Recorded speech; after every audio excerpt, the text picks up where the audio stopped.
Alright, here's the last device. You can see on the front it says Safe House 8-zone burglar fire alarm system. It's very, very compact. Here's the box. Safe House 8-zone remote keypad burglar fire alarm control center. Model 49-485 by RadioShack.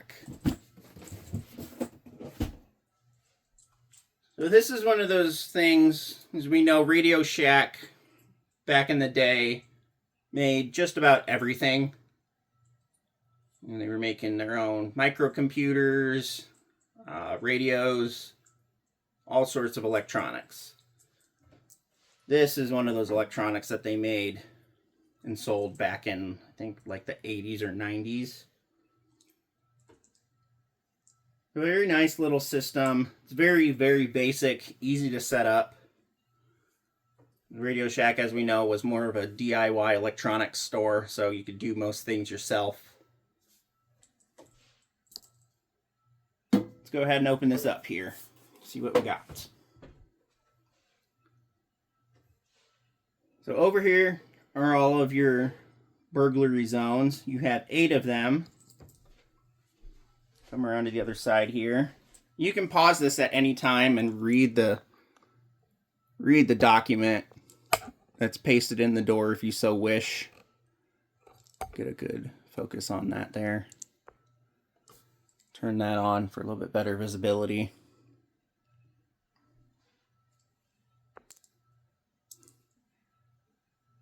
So, 8 zones.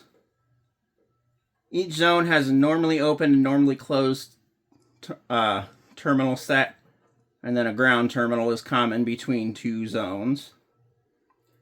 So you can see that they alternate. You can tell which ones are the normally closed zones because they have these little, I don't know what you want to call them, like jumper brackets, kind of. They're set between them and the ground. And then you see zone 8 here is a panic zone. That cannot be changed. So if you activate a device on this panic zone, system immediately goes into alarm. Move back to the other side here. These 4 terminals up here for the keypad. There's your keypad right there. Rather nice looking little thing. And these 3 here are for the fire zone. Fire zone, you have to have 4-wire smoke detectors or some type of heat detectors on them. I haven't tried to see if these can use 2-wire smoke detectors. I'm going to assume not, if you're paying attention to how the unit is wired up. So you can see you have up top your negative connection, and you have 2 wires coming out of the negative connection. And then you have your normally open right here, and then a red positive connection. So red and blue, or red and black, whichever, that's for smoke power. And then the yellow here, and then whatever other wires left. We'll say blue, because that's usually standard. Yellow and blue are for the relay contact inside of the smoke detector. This is why I'm not exactly sure if you can use 2-wire smoke detectors on this system, because you have to have a little bit of power coming back from the power lead. We'll find that out probably in a little bit. 35 and 34 here for a pre-alarm buzzer. So if you hook up like a little beeper or a chime or something to that, and you set the system up for it, that beeper will go off as an arming delay and then a disarming delay. Down here, 33 through 30 are for dialers. RadioShack at the time did sell their own dialing system.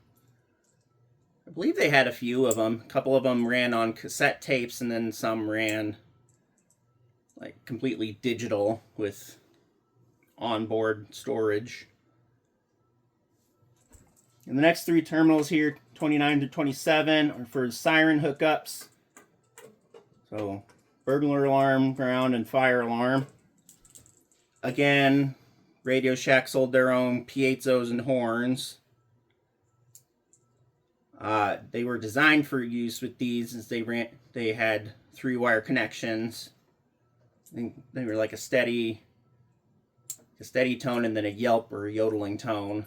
I think later models had temporal 3 fire tones. Those they made for quite some time.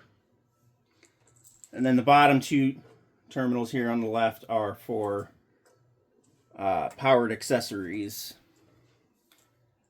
Not exactly sure what kind of powered accessories you would use. I'm going to assume like extra chimes maybe, or other contacts that might need an extra set of power to them. Doesn't exactly say in any of the instructions. Speaking of, there's your instruction manual there. I think it came with this little sheet, this little booklet. Call it a security system worksheet. So you write down all your zones and types and catalog numbers and all that, so you would know what to order. And then you have the ordering guide on the back. I can guarantee you most of these are not made anymore, if any even are. And the last piece of paper that came with this is this. It's a little help for a mounting guide to help you mount the system in an inconspicuous place. So you can see on the decal it requires an end-of-line zone, or an end-of-line relay rather, on the fire zone. There's the cover for that. And then here's the little module itself. It's very, very basic. I don't know if I got the cover in the view. There's the cover.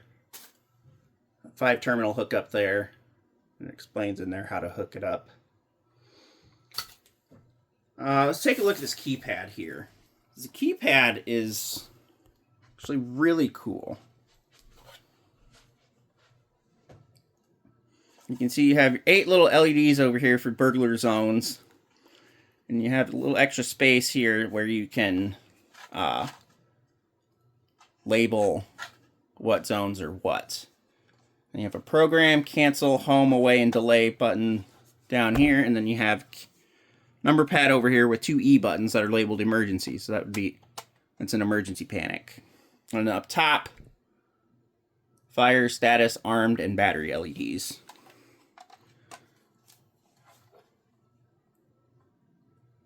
That little door pops down, gives you a quick reference guide, and then it's got even bigger areas where you can write down zone names in that.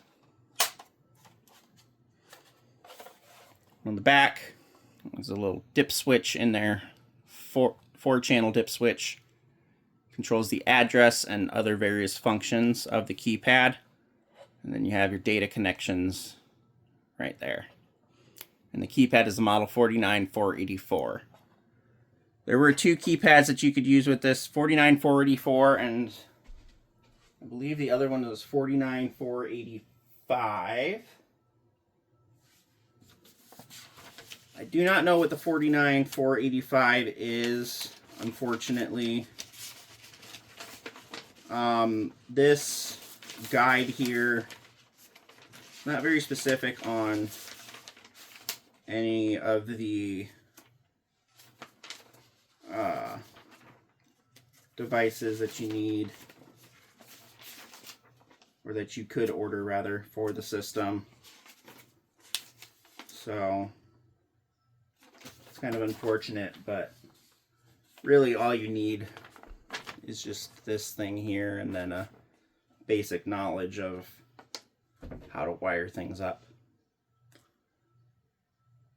So we'll go ahead and get cleaned up here. get some devices out and we can play around with this thing and test that other strobe plate that I got here.